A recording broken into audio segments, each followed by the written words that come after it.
I love it. Talk a little bit about podcasting because I think a lot of people out there, including me, I just launched a podcast and they see it as okay, everyone's creating a podcast, but they don't understand why. What are the opportunities that come up? What opportunities have you had that since you started a podcast that you might not have had if you didn't?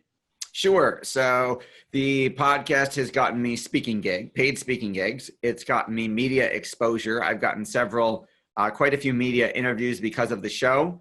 One of our backdoor secret strategies for getting the press to write about you is interview the reporter you want to write about you on your show. Nice. Because the reporters get no love. The people they write about get all the love. So if you give the reporter an ego stroke and have them on your show, a lot of times at the end of the show, they go, "Oh my God, tell me about you." And then they say, "Wow, we should really write about that," which has been very fortunate. We've had that happen many times. So you can get speaking gigs, you can get media attention, you can get clients. We start relationships with people on our show and then have a follow-up system to turn them into clients.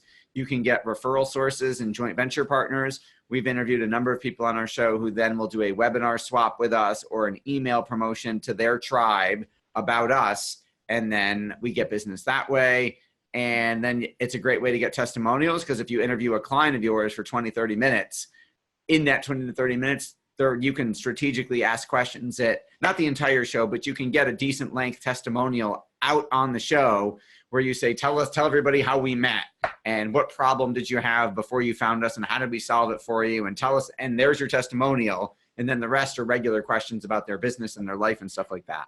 So there are a lot of different ways to play it. If you do it strategically like we do, we are the antithesis of most podcast production companies that want you to get followers and so you can sell ads. And I don't personally think anybody really wants a second job selling ads on their show.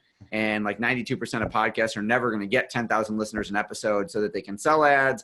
I think you should be able to make money from we've literally had clients who made money when they had 9 listeners to their show and had to go into debt. I had to borrow the money to launch my own company. So a lot of pressure. My wife we had gotten married, bought our first house, had our first baby, and she quit her job to be a stay-at-home mom that year. So I was the sole breadwinner. So lots of pressure, which is never fun.